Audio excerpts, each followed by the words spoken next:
name's Matt King-Parker. I'm a PhD student here in the School of Psychology, and I've been here pretty much forever at this point, so it's been a long journey. So how many years have you... I started my undergraduate here, so I started all the way back in 2015. Wow, yeah. So I did my undergrad, I did an MRes here, so I did a Master's by Research as well, and then I started my PhD in 2020. I'm in my third year now. Third year now. I think I have about 8 months left, so oh wow! yeah, so time to hit the deadline. Yeah. Oh wow! Okay, so tell me a bit about your research and what it involves and what you're focusing on. Yep. So I mainly do stuff on burglary. So I'm all into forensic psychology, so the crime and psychology behind it, and I mainly focus on burglary because one of those offences that happens more or less constantly, but we don't really do anything majorly towards it. So I draw upon what's called script theory, sort of fairly old theory within psychology, where it says that whenever we enter an automatic situation, sort of like the original idea was as a restaurant. When you walk into a restaurant, you don't consciously think of everything you're doing. You kind of just do it. So it was this idea that we'd hold a specialized cognition in our brain that just says, when we are really familiar with the scenario, we just enact this, literally it's called a script because it's like a play script. It's written down step by step, line by line, what you do. So of course, in the restaurant, people turned up and they said, oh, yep, I would wait by the maitre d' stand, I'd tell them how many are seating, and it just naturally flows from there. Funnily enough, people have the exact same thing for criminal offences because we know roughly what needs to be happening in them. We know the goal state of it. So, you know, in a burglary, it's I'm taking things from the house or whatever it be. So people have found it in like fire setting and stuff like that. So for me, it was a natural progression, put it in burglary, make some measures to sort of start assessing this. And then most recently, my work started to delve into using VR to actually get people to write out their script, then put them in VR, confront them with a burglary offence that they get to enact, of course in a completely ethical manner because there are no repercussions, and allow them to see whether there's actually an overlap between what they'll tell me they'll do and whether they actually physically enact it. So what made you want to go into burglary and kind of criminal? What made you want to research into that area? I don't know what made me first ever go into forensic psychology. I think I remember being about 12, 13 and just going, that's what I know I want to do in life. Weirdest epiphany, apparently. I have no explanation for it. But it was a lecture I had in second year from my now supervisor on burglary and the psychology behind it. And it just seemed so shallow. There was nothing there. It was like there are 600,000 offences a year alone in England and Wales alone. Wow. And it was like, how are we stopping this? Well, we're not really. Okay, what's the minimum sentence served? About 6 months. So it's like, okay, what happens afterwards? Well, they leave the prison. They immediately go back to doing it again. Why aren't we breaking that chain? So for me, it's very much, let's try and change some of that pathway and actually disrupt these people and give them a better quality of life at the end of the day. That's such a really nice, Thank you. I know burglary is not nice, but it's yeah. The research that you're doing into it sounds like it's going towards a good cause, which is really nice to hear. Yep. So tell me a bit about your postgraduate experience. So how has it been going over the years and what has it actually been like being a student here? So, of course, I said I did an MRes before, so that was pre-COVID. That was wonderful, but it is a PhD crammed into a year, so it's stressful to say the least. Wow. You know, 2 studies, 25,000 words, and about 12 months to do it, and it gets intense very, very quickly, but it was fantastic because where I was as a finishing third year doesn't overlap with where I started my PhD with, and that was the necessary curve in that for me, and it really imbued my passion of research.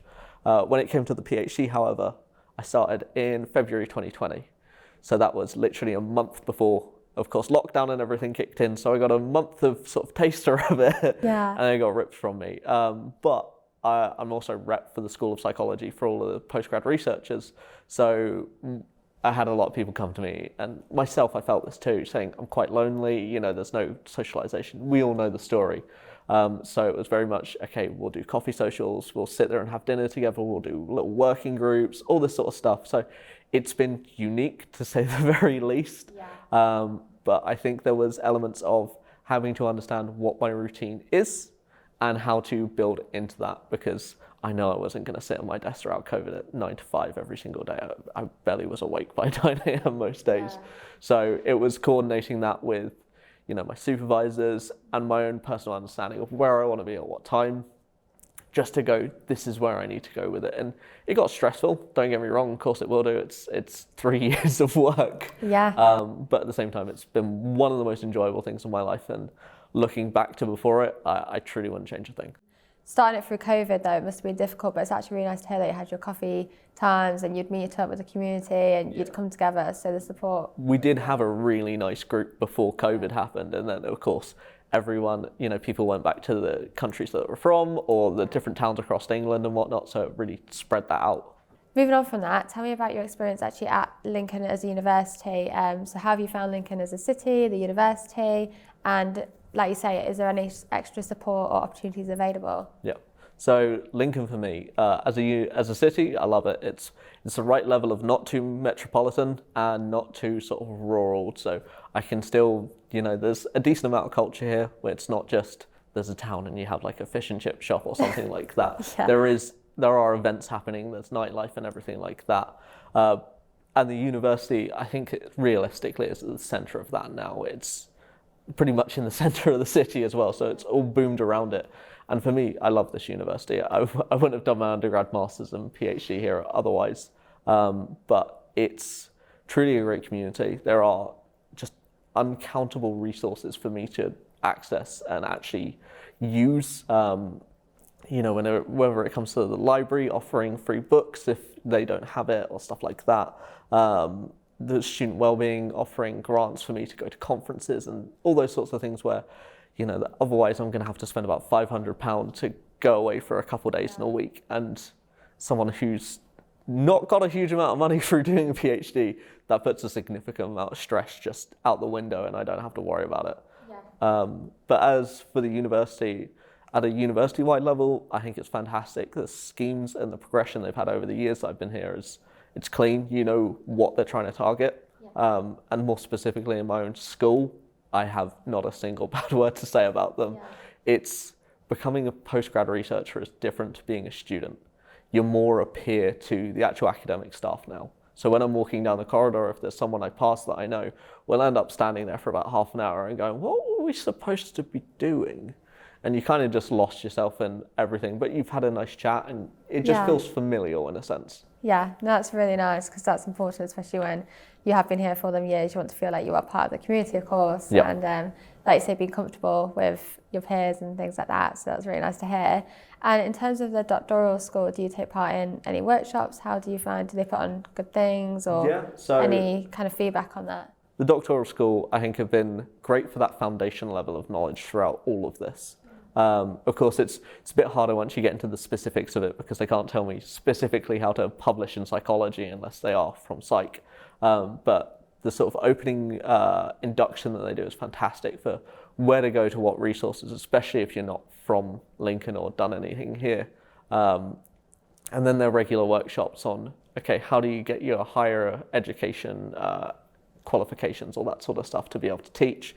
How do you start the process of writing? Where are the resources for this and that? They're absolutely fantastic for that. And the showcase they do every year in February, I think I've been to most of them that were in person throughout the years, just because it's very hard to meet PGRs in all the other schools and departments because most of the time we have our head buried in a computer.